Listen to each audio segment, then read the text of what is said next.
Muy buenas noches.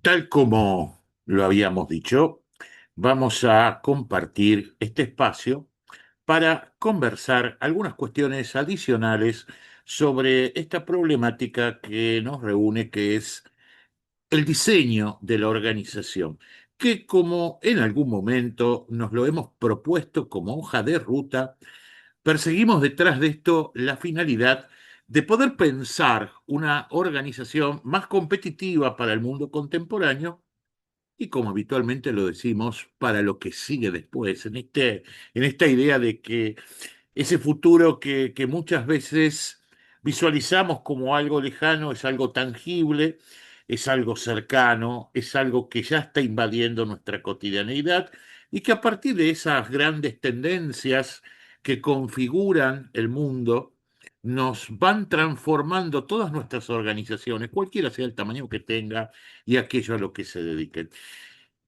En esta cuestión de poder analizar en profundidad la dinámica de una organización para ver realmente cuáles son las decisiones a tomar en torno a su diseño, nos hemos planteado siempre la posibilidad de mirar este fenómeno organizacional como un sistema en el cual interactúan cuatro grandes dimensiones, una externa a la organización, que tiene que ver con eso que precisamente identificábamos como el contexto, lo que ocurre de puertas hacia afuera, y las tres divisiones centrales internas, también de cualquier tipo de organización, que tienen que ver con su estrategia, con su estructura y con su cultura.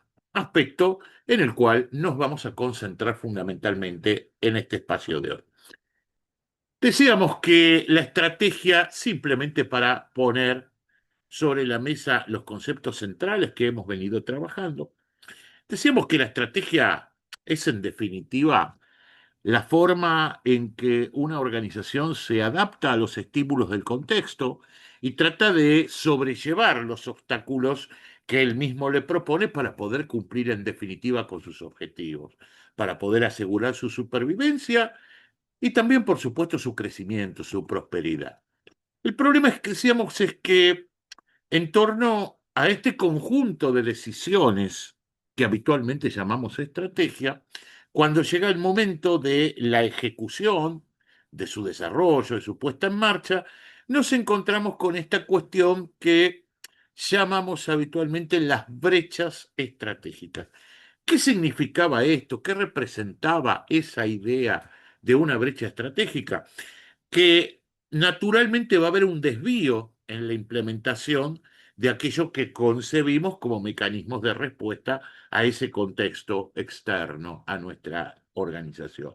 ¿Por qué? Porque generalmente, salvo que estemos en el hipotético caso de una organización de un único decisor y a la vez ejecutor, las personas que toman las decisiones que hacen a la formulación, es decir, a esa concepción de las decisiones que van a tener que ver con los postulados estratégicos que se van a seguir adelante, no son las mismas que suelen llevar las mismas a la práctica.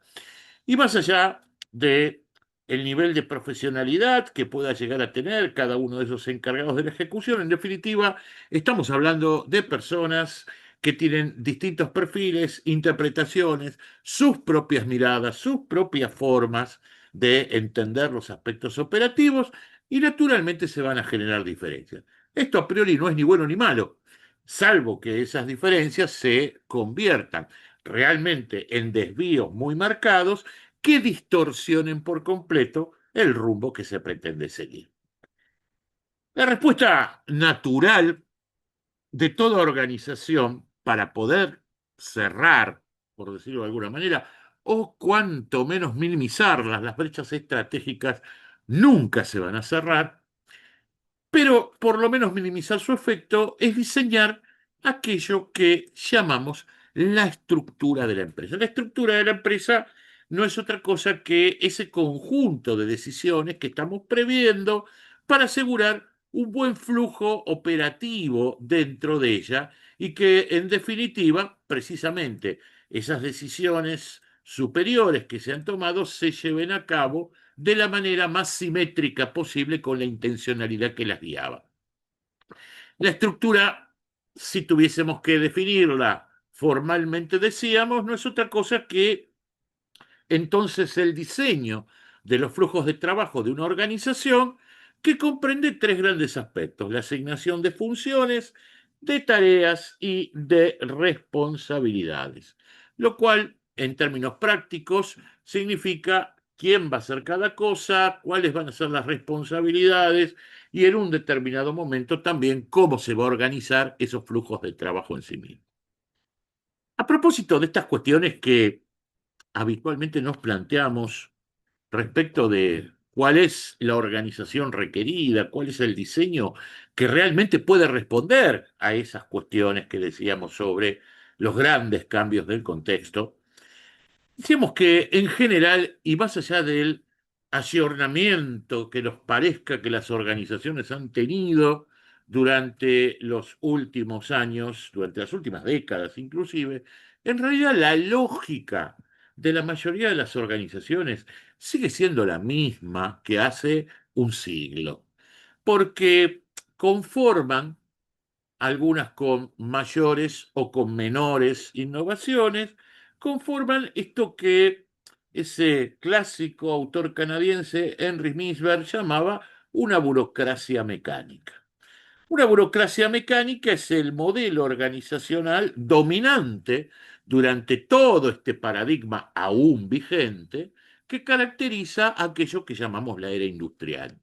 Y se apoya, como decíamos, en dos grandes columnas, en dos grandes principios. Por un lado, lo que denominábamos la prescripción de la tarea, es decir, dentro de la organización hay un órgano o determinadas personas que son las responsables de normalizar esos flujos de trabajo, de establecer esos procesos, de definir el alcance de las tareas y en muchos casos también de establecer las pautas para llevarlas adelante. Es decir, hay un espacio organizacional que se dedica exclusivamente a decir, digámoslo de esta manera, cómo debe hacerse el trabajo, pero que obviamente no son lo que lo hacen, ¿sí? Con lo cual, alguien sin ser demasiado sutil podría decir, bueno, pero en definitiva lo que estamos haciendo es construir una brecha sobre otra brecha. Sin lugar a dudas, esto es habitualmente lo que pasa, ¿sí? Sobre la brecha estratégica cargamos la brecha de la estructura porque quienes prescriben la modelización de las tareas no son precisamente los que las hacen después en la cotidianeidad. Entonces, claro, esto no es algo que se me haya ocurrido a mí de inteligente que soy, ¿sí? Sino que es algo que, por supuesto, todo el mundo lo ha observado y todo el mundo lo ve. ¿Cómo resolvían clásicamente, o cómo se resolvía desde la teoría clásica esto? Con un segundo eje de construcción de esa burocracia mecánica, que es aquello que llamamos un eje de mando-control. ¿Qué básicamente qué significa? El rol de las jerarquías, ¿sí? Está dado o está centrado en un concepto de control que tiene que ver, para decirlo en términos muy sencillos, los jefes están, más allá de cómo se llamen formalmente el cargo, los jefes están para controlar que aquellos que se subordinan a su dirección hagan el trabajo de la manera que se estableció que debía hacerlo. Entonces ahí es donde cierra el modelo, ¿sí? Ahí es donde decir, hay tipos que dicen cómo debe hacerse el trabajo, cuál es la manera correcta de hacer el trabajo, y hay otros que controlan en la cotidianidad que ese trabajo se haga de esa forma. Claro, obviamente, esto desde un punto de vista de la eficiencia operativa hasta podría sonar atractivo, pero está claro que en definitiva si vamos a apostar al potencial creativo y de desarrollo de las personas, esto termina siendo una limitación que ahoga la innovación organizacional. Y precisamente en contextos inestables, en épocas de grandes cambios, de rupturas de paradigmas, esta cuestión es algo que decididamente se vuelve en contra de cualquier organización. Entre los múltiples cambios y quiebres de este modelo burócrata mecánico, decíamos, bueno, en definitiva, las propias presiones del contexto van haciendo que todas las organizaciones con mayor o con menor resistencia vayan virando hacia un modelo distinto, un modelo que simbólicamente graficábamos como un imaginario trébol de 5 hojas, donde decimos paulatinamente las organizaciones van a reducir esa idea estable de sistema cerrado y van a tener muy pocos empleados fijos con un equipo superior de dirección en todo caso, pero eso va a ser solamente una parte de la organización. Otra parte va a estar dada por colaboradores independientes, lo que habitualmente decimos trabajadores freelance, que van, prestan un servicio, se involucran en algo durante un tiempo. Paralelamente eso hacen lo mismo o algo parecido para otra organización, van y vienen, pero que en definitiva también tienen que alinearse con esa estrategia.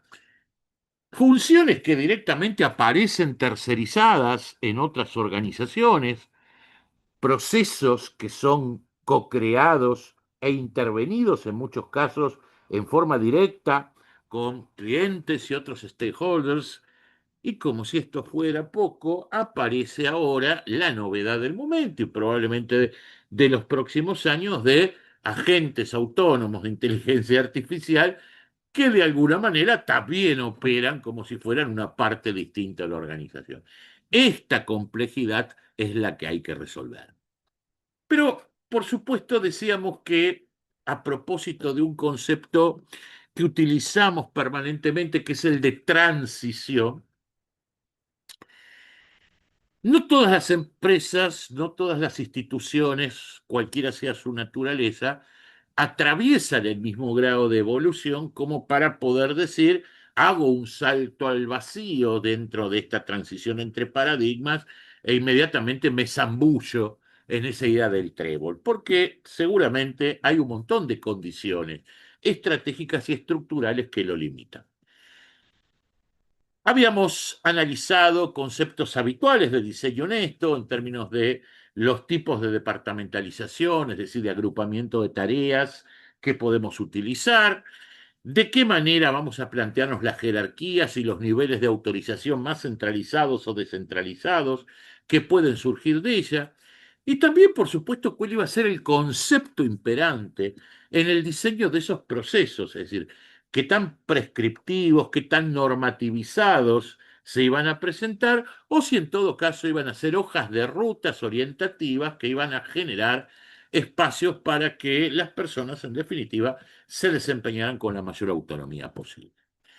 Decíamos que estas no deberían ser decisiones caprichosas o decisiones que tuviesen que ver con nuestra propia intencionalidad, porque de alguna manera esto sería, como dice el viejo dicho, poner el carro delante de los caballos. Recuerden, la estructura tiene por finalidad central y única soportar, digámoslo así, el desarrollo eficaz de la estrategia. Entonces, en definitiva, siempre determinadas decisiones estratégicas son las que van a estar condicionando las decisiones de estructura que vamos a adoptar. Así, por ejemplo, decíamos, la forma en la que está compuesto el portafolio de negocios, cuál es la estrategia genérica o el foco competitivo de la empresa, de qué manera se plantea sus disposiciones tecnológicas, logísticas, cómo se completa en ese backend su modelo de negocios, van a decir si nos conviene más un tipo de departamentalización que otra, si las jerarquías tienen que ser más formales que otras, si los procesos tienen que ser más prescriptivos orientativos, ¿sí? Según las características de este tipo de decisiones, va a ser los distintos criterios de diseño estructural que vamos a adoptar. Esto es un tema que ya hemos abordado, no vamos a volver a repasar esto. Pero alguien puede decir, entonces, si desarrollamos la estructura correcta, siguiendo estos criterios que conversábamos recién, adaptándolos a los principales lineamientos estratégicos, entonces cerramos la brecha, la famosa brecha estratégica. No, lamentablemente no. La brecha va a seguir existiendo. Como decíamos, no la vamos a eliminar. En todo caso, podemos llevarla a un nivel que no sea distorsivo de la intencionalidad final de esa organización. Pero va a existir porque por más que nosotros seamos todos los prolijos del mundo todo lo analíticos y profesionales en términos de la concepción y el diseño de esa estructura, de todas maneras hay un factor todavía mucho más decisivo. En algún momento dijimos, las personas son, las organizaciones siempre son personas y van a ser personas independientemente de toda la tecnología que podamos incorporar en eso. Las personas en su andar cotidiano no se guían exclusivamente por lo que el sistema al que pertenece le dicen, sino se guían por sus propios criterios, por sus propias creencias, por sus propios sistemas de valores, tanto en forma individual como colectiva. Y ahí es en este último aspecto, cuando hablamos de criterios, creencias, valores colectivos, es donde entramos en el terreno de esa tercera gran dimensión que tenemos que analizar, que es precisamente la cultura de la organización, que en definitiva, en todo proceso transformacional, termina siendo el factor principal a considerar. Porque, como decía también en este caso un médico, un biólogo, pero muy estudioso del tema de las organizaciones y de su funcionamiento sistémico, decía ya hace varias décadas, en los sistemas las personas no hacen lo que el sistema dice que tendría que estar haciendo. Las personas hacen lo que ellas creen que tienen que hacer y en todo caso la principal influencia que reciben es la de su entorno social inmediato. Cuando hablamos de cultura en una organización, estamos hablando de esto. Estamos hablando del conjunto de creencias compartidas, de valores, de tradiciones, de costumbres, que son en definitiva la principal guía para el comportamiento cotidiano de quienes forman parte de esa organización. Un reconocidísimo pensador de las disciplinas organizacionales, un austríaco que, como muchos dicen, fue el gran padre del management moderno, falleció hace unos pocos años, pero su pensamiento influyó durante varias décadas, ¿sí?, esta disciplina. Peter Drucker decía, muy irónicamente, pero con mucho grado de certeza, la cultura se come a la estrategia en el desayuno. Esto quiere decir, la cultura es lo que en definitiva va a marcar el rumbo principal que va a seguir esa organización. Y por supuesto, siguiendo a Don Petorsi, es tan sensible inclusive la estrategia, la influencia de la cultura, todavía lo es mucho más la estructura. Por eso, si queremos un punto de arranque para este análisis que vamos a compartir de aquí en más, no importa la dimensión del ámbito organizacional que quieras cambiar. Primero, no podés tomar las dimensiones aisladas, no podés generar cambios profundos en tu estrategia o en tu modelo de negocios si no tenés la estructura adecuada para soportarlo o si la cultura no va en esa dirección.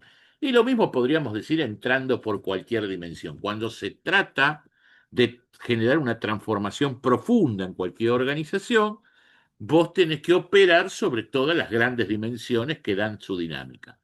Pero siempre, siempre hay que empezar por la cultura.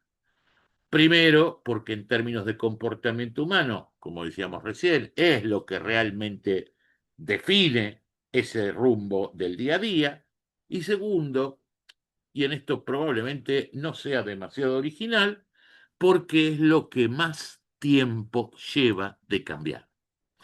La estrategia, en definitiva, son decisiones, su ejecución, la estructura, son recursos, pero transformar hábitos, costumbres, procederes de las personas lleva muchísimo más tiempo que el resto de las cosas. Entonces, claro, si uno dice todo proceso de transformación organizacional, le pongas la etiqueta que quieras, lo llames como lo llames, hay muchas modas a veces en esto, En definitiva, siempre debe partir de la cultura. No quiere decir que lo pongamos por arriba en importancia de las otras dimensiones, sino que simplemente es un orden de prioridad que tenemos que respetar. Y cuando uno pretende cambiar algo, lo primero que tiene que entender es cómo funciona ese algo.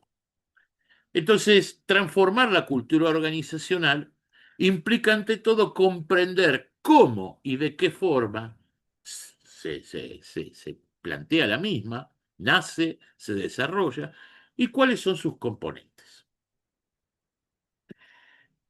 Bien podríamos decir que la cultura de una organización nace con la organización misma.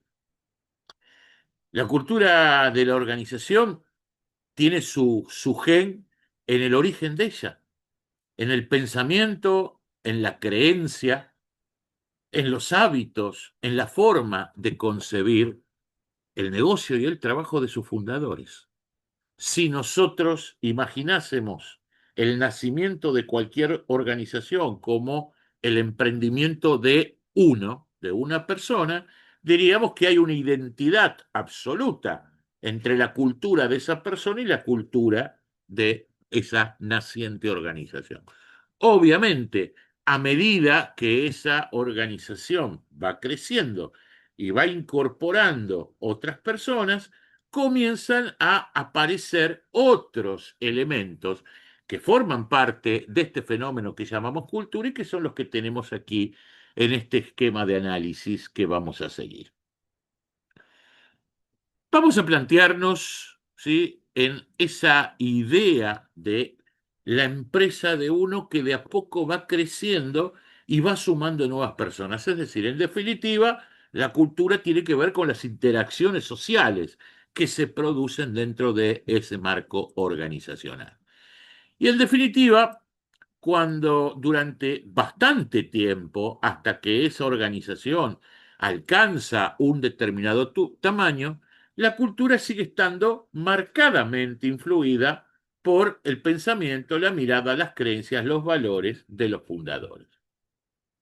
Y va a permanecer así en tanto y en cuanto esos fundadores, vamos a llamarlos así, el plural, sigan interviniendo en forma directa en la elección de a quién se incorpora y a quién no se incorpora dentro de la organización. Porque en esto también hay que ser absolutamente realista, las afinidades, las preferencias personales, nuestras subjetividades, son siempre las que definen este tipo de decisiones, aún en grandes organizaciones hiperprofesionalizadas.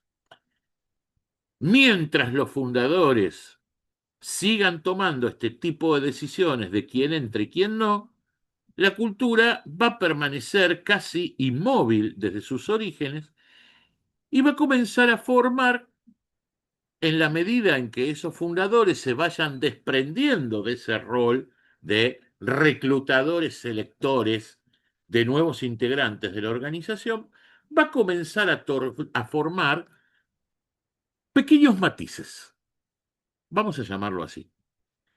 Sí, sí, por supuesto, las personas que entren van a tener que ser compatibles con el trazo grueso de los valores de esa empresa, pero van a empezar a aparecer pequeñas diferencias. Ahí tenemos la primera conformación de complejidad de una cultura en una organización que va creciendo, que es esta diferencia que hacemos entre lo que llamamos el núcleo y lo que llamamos su periferia. El núcleo está representado por los valores centrales, las creencias, las tradiciones que ya la propia organización ha ido adquiriendo a lo largo de su historia y que responden a la idea de los fundadores, si todavía están presentes o a partir de sus delegados, vamos a llamarlos así. Pero obviamente en la medida que esos fundadores o que sus delegados directos dejaron de intervenir de una manera directa y decisiva en términos de quién se incorpora a la organización, empiezan a aparecer los matices y empieza a formarse esa periferia.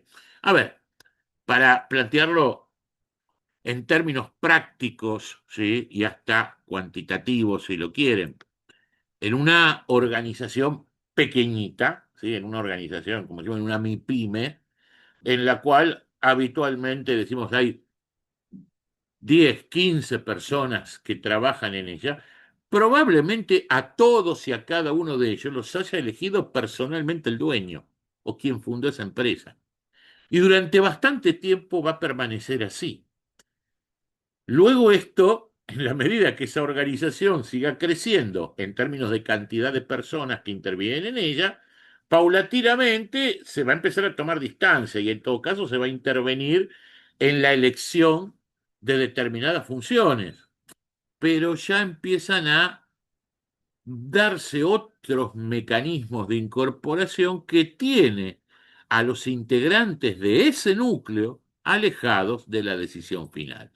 Entonces empieza a formar ese fenómeno que llamamos periferia. Vuelvo a repetir la idea.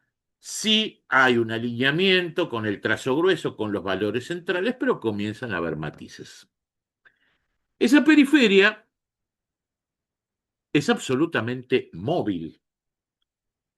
Simbólicamente y no tanto, podríamos decir que cada nuevo integrante que tiene esa organización, en mayor o menor medida, genera un cambio sutil, pero cambio al fin, en esa cultura, y que cada persona que se va de esa organización tal vez se lleva consigo un pedacito de cultura. Cuando todavía seguimos siendo pocos, esto se nota mucho, a medida que la organización crece se hace imperceptible. Pero también, y a propósito de lo que muchos deben pensar en este mismo momento, por supuesto que uno de los mecanismos, no siempre el mejor, creo que nunca el mejor, que muchas organizaciones, ¿sí? utilizan cuando quieren generar un cambio cultural profundo es desprenderse de una buena parte de sus colaboradores actuales e incorporar, ¿sí? nuevos colaboradores. Ahí, como yo les digo, no es del todo sano, ¿sí? Una rotación forzada de este tipo nunca es sana para una organización porque lesiona el tejido social interno de ella, pero en términos de resultados puede llegar a acelerar los resultados. Yo en lo personal no lo recomiendo. Pero bueno, la periferia, o esto que llamamos la periferia, es lo que le da movilidad, lo que le da dinámica a la cultura. Pero todavía, ¿sí? En términos centrales de lo que son los grandes patrones de comportamiento, seguimos teniendo el núcleo como ente rector. Ahora, imaginemos la situación en la cual esa organización sigue creciendo, sigue desarrollándose, sigue incorporando personas, sigue complejizándose en sus funciones. Entonces, esa misma periferia comienza a subdividirse y aparece aquello que llamamos subculturas. Las subculturas están dadas por pequeños grupos, formales o no, localizaciones, espacios funcionales de personas que, más allá de su referenciamiento en lo que la dirección impulsa, de todas maneras han ido construyendo sus propios códigos, sus propios mecanismos, sus propias creencias y en consecuencia sus propias conductas. Es muy común en una empresa, por ejemplo, cuando decimos, bueno, si la gente de sistemas es de tal manera o los de finanzas son de tal otra, y no, viste lo que son los vendedores, y estamos de alguna manera etiquetando, pero también identificando distintas formas de comprometerse, de ver el negocio, de actuar. A veces, como les decía, esto tiene que ver con una localización, ¿no? Como si los tipos de la sucursal X y los tipos de la sucursal Y, o los del quinto piso y los del tercer piso. En una empresa multidistribuida, adicionalmente, como es hoy, esto es todavía mucho más común, donde empiezan a prevalecer distintos modelos de trabajo, empiezan a aparecer distintas generaciones, empiezan a aparecer distintas culturas propiamente dichas en términos sociales, comunitarios, bueno, todavía es mucho más común la emergencia de estas subculturas. Estas subculturas, en algunos casos, pueden convivir, vamos a decirlo así, en términos de las diferencias que a veces pueden ser bastante notorias y a veces pueden entrar en conflicto entre sí y a veces pueden entrar en conflicto con el propio núcleo de valores de la empresa. Hay subculturas que son muy fuertes, ¿sí? Que se hacen muy fuertes. Y esto es el origen de los grandes conflictos, ¿sí? De tipo social que muchas veces afrontan las organizaciones, ¿sí? Y que se constituyen claramente en un obstáculo para cualquier tipo de transformación.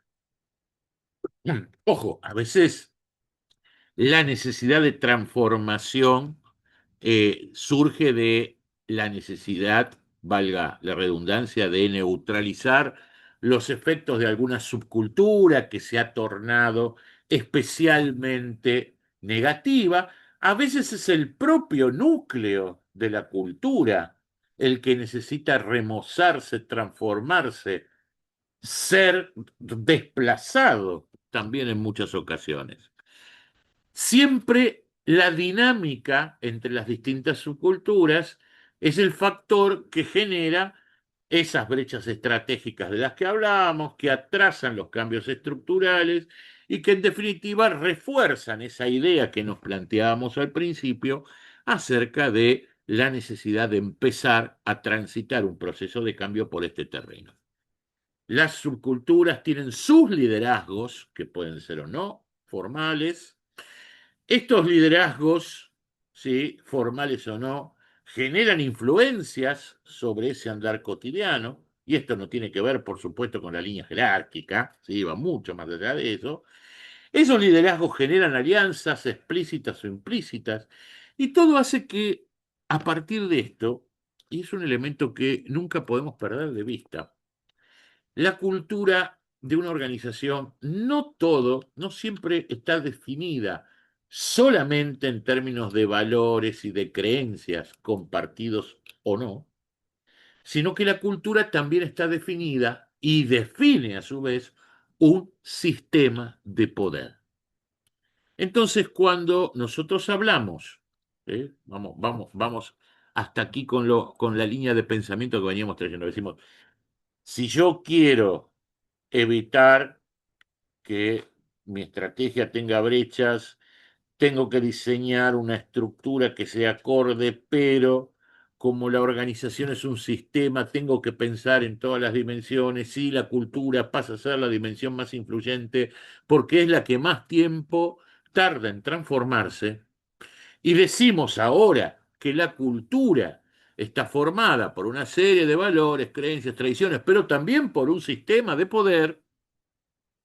Cuando nosotros pretendemos generar algún tipo de mecanismo de transformación organizacional, tenemos que empezar precisamente a trabajar por estas cuestiones, por las creencias, por los valores, tanto los que se impulsan desde el núcleo como los que son propios de cada subcultura, y fundamentalmente por el sistema de poder que eso define, que, insisto, va mucho más allá de la jerarquía.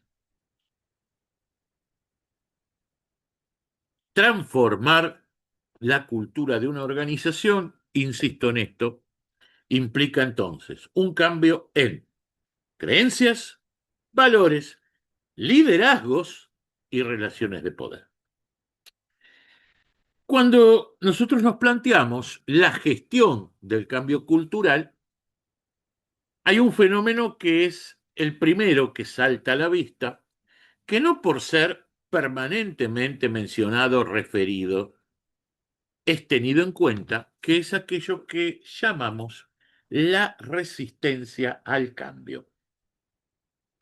Me atrevería a decir que todo lo que tiene que ver con impulsar un cambio cultural tiene como un punto de partida ser capaz de tomar las decisiones y de generar las políticas que puedan sobrellevar esa resistencia al cambio. Y esto también es natural y también tiene que ver con la naturaleza y la conducta humana.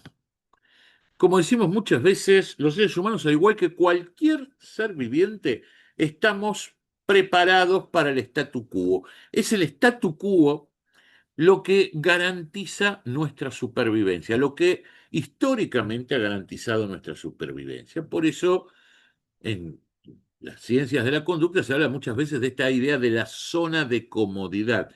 En realidad, más allá de que nos pueda fastidiar más o menos una situación, que tengamos, ¿sí? Que tengamos mayores o menores insatisfacciones respecto de lo que nos está pasando, la amplia mayoría de las personas frente a una situación de cambio, aunque esa situación de cambio pudiese generar la expectativa de un estadio superior de bienestar, de todas maneras van a elegir quedarse como están. Y esto no habla ni mal ni bien de esas personas. Es algo, vuelvo a insistir, que tiene que ver con la naturaleza humana y más aún con la naturaleza de cualquier ser vivo.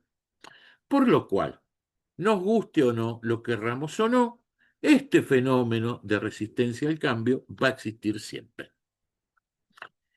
Lo que sí tenemos que tener en cuenta cuando pensamos en la transformación cultural de una organización es que no todos los emergentes de esa resistencia al cambio van a ser iguales. En general, hablamos de dos grandes tipos de resistencia al cambio, que vamos a caracterizar como resistencias políticas y resistencias sociales. Las resistencias políticas, o aquello que llamamos las resistencias políticas en un proceso de cambio, son aquellas que son explícitas, que se encarnan generalmente en pocas personas o en grupos determinados de personas, que en definitiva lo que tratan de hacer, a propósito de lo que decíamos, es detener deliberadamente cualquier tipo de proceso de cambio porque no quieren perder su posición o porque temen perder su posición dentro de un determinado esquema de poder. Y esto, vuelvo a insistir, no tiene que ver con ser desplazado de una jerarquía, tiene que ver con perder determinado manejo de las cosas, determinado acceso a la información, determinado tipo de referenciamiento, es decir, todo lo que son los factores de poder en cualquier organización social.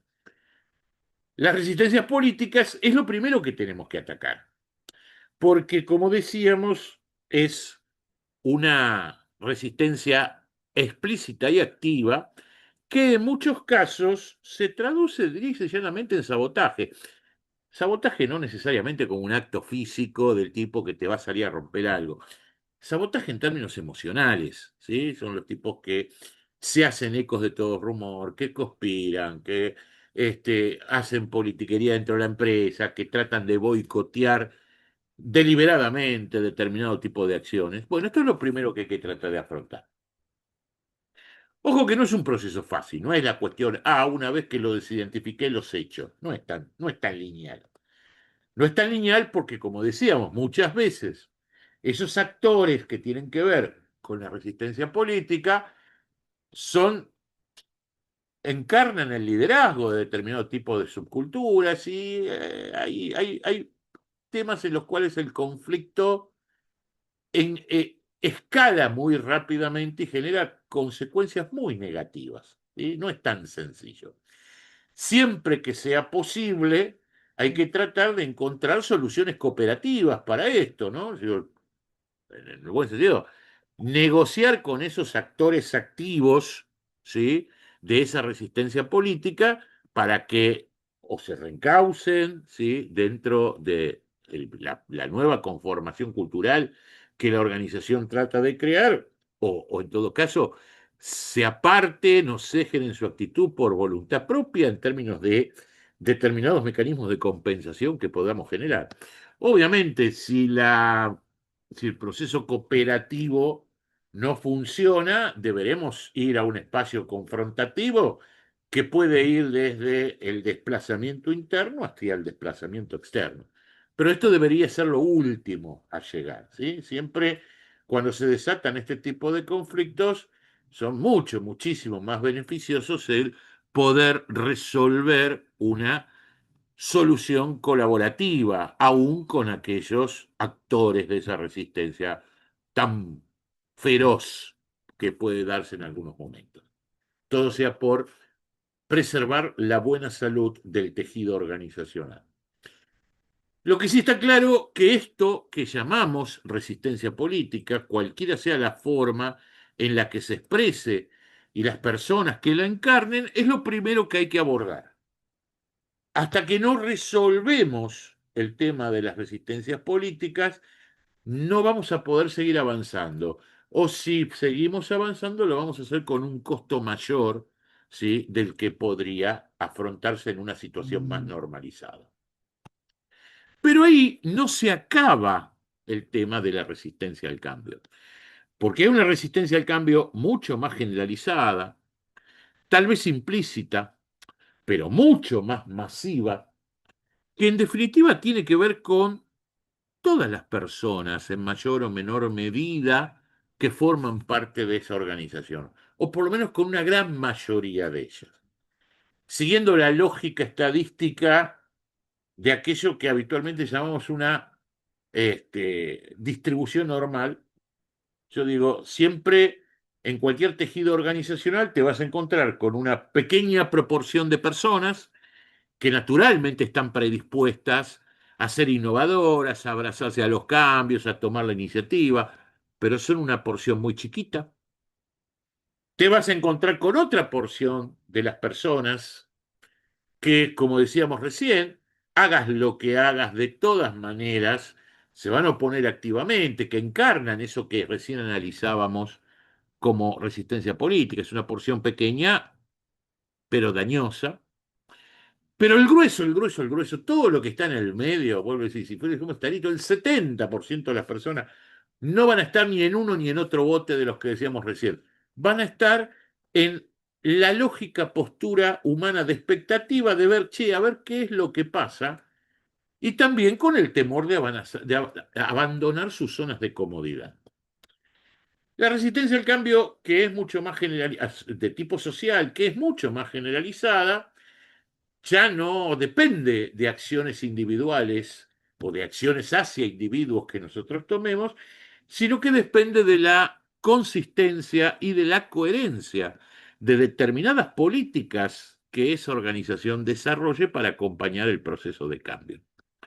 Y en esto, si me permiten, hay tres políticas esenciales a pulir para poder trabajar sobre este tipo de resistencia. La primera de ellas tiene que ver con la comunicación institucional, con la comunicación intraorganizacional. La segunda de ellas tiene que ver con la capacitación intensa de las personas. Y la tercera tiene que ver con la revisión profunda de los mecanismos de compensación que estamos utilizando. Por eso yo personalmente siempre digo, hablo de las tres C del cambio, o de las tres C de la superación de la resistencia al cambio, en términos de políticas organizacionales, que siempre tienen que ver con estas tres políticas críticas, ¿sí? Comunicación, capacitación y compensaciones. Si yo puedo articular estos tres tipos de políticas, me va a quedar un tema para resolver en la conducción de ese proceso, que es ni más ni menos que la cuestión de los liderazgos. En organizaciones medianas y en organizaciones grandes, la mayor parte de los procesos de transformación se quedan truncos o se demoran más de la cuenta, son mucho más costosos de lo debido, como consecuencia de la debilidad de aquello que llamamos sus líneas medias en términos formales. Léase los liderazgos de áreas, equipos, departamentos, las personas que tienen que conducir ese día a día. Por eso es fundamental, y casi diría es el cuarto pilar, aparte de las tres políticas que mencionábamos recién, una profunda acción formativa para desarrollar nuevos liderazgos dentro de los estratos intermedios de la organización.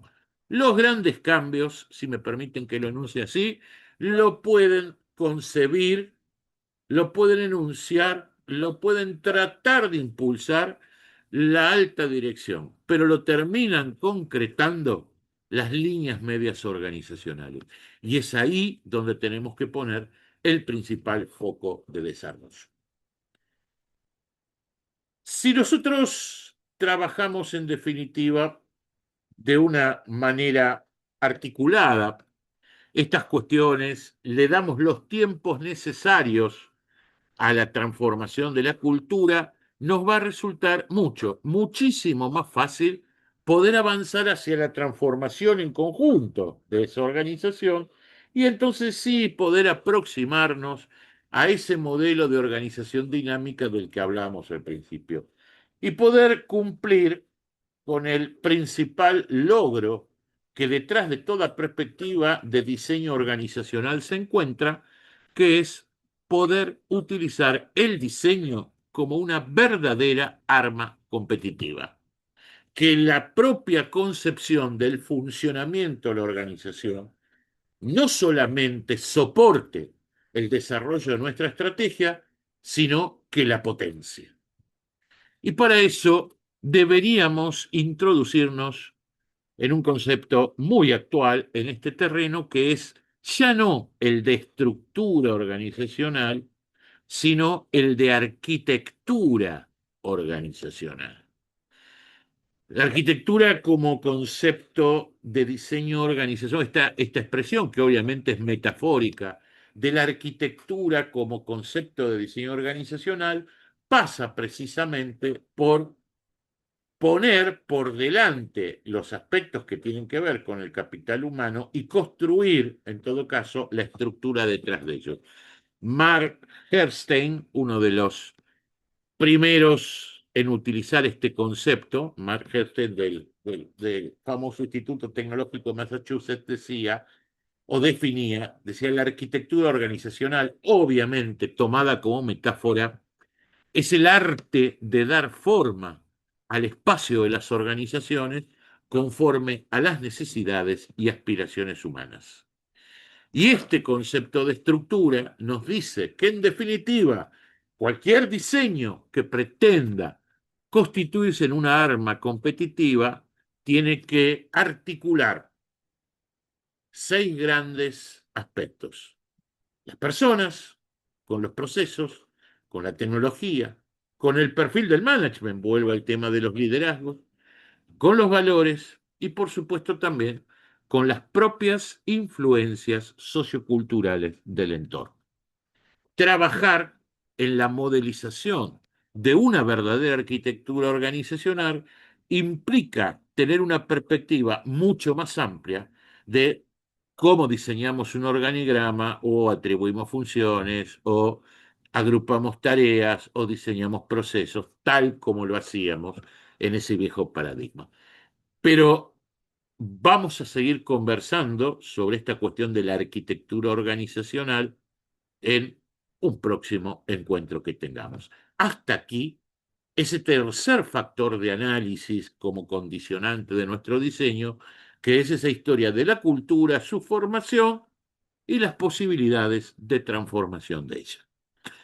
Seguiremos trabajando entonces sobre este tema. Les agradezco mucho la atención que hayan tenido a este espacio.